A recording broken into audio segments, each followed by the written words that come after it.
కారణం ఏమిటంటే ఇక్కడ ఉన్న ప్రజలందరికీ కూడా తెలుసు,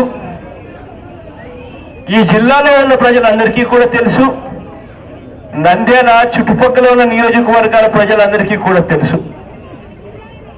ఇదే నంద్యాలలో భూమానాగిరెడ్డి గారి బావమరిది అన్న మాటలు కూడా అందరికీ కూడా తెలుసు. సాక్షాత్తు భూమానాగిరెడ్డి గారి బావమరిది మోహన్ రెడ్డి గారు అంటూ అన్నారు, నంద్యాల చుట్టుపక్కల నియోజకవర్గాలందరూ కూడా ఎదురు చూస్తా ఉన్నారు, మా ఎమ్మెల్యేలు కూడా ఎప్పుడెప్పుడు పైకి పోవాలి అని చెప్పి ఎదురు చూస్తా ఉన్నారు.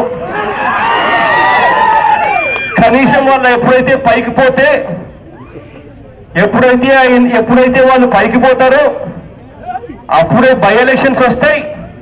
బై ఎలక్షన్ వస్తే ఎప్పుడైతే వైఎస్ఆర్ కాంగ్రెస్ పార్టీ పోటీ పెడుతుందో అప్పుడే చంద్రబాబు నాయుడు గారు నిద్రలేస్తారు అని చెప్పి సాక్షాత్తు భూమానాగిరెడ్డి గారు బావమరిదే మాట్లాడుతూ ఉన్నారు అని అంటే నంద్యాల ప్రజలకు సంబంధించి వాళ్ళకున్న ప్రేమాభిమానాలు ఏ పార్టీకో అందరికీ కూడా తెలుసు.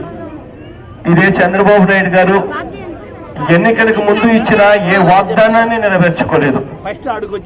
ఎన్నికలకు ముందు రైతులందరికీ కూడా పూర్తిగా బేషరతుగా రుణాలన్నీ మాఫీ చేస్తానన్నాడు. ఎన్నికలు అయిపోయాయి, రైతులను వెన్నుపోటు పొడిచాడు. ఎన్నికలప్పుడు డ్వాక్రా అక్క చెల్లెమ్మలందరికీ కూడా పూర్తిగా రుణాలన్నీ మాఫీ చేస్తానన్నాడు. ఎన్నికలు అయిపోయాయి, ఆ తర్వాత ఇదే పొదుపు సంఘాల అక్క చెల్లెమ్మలను వెన్నుపోటు పొడిచాడు. ఎన్నికలకు ముందు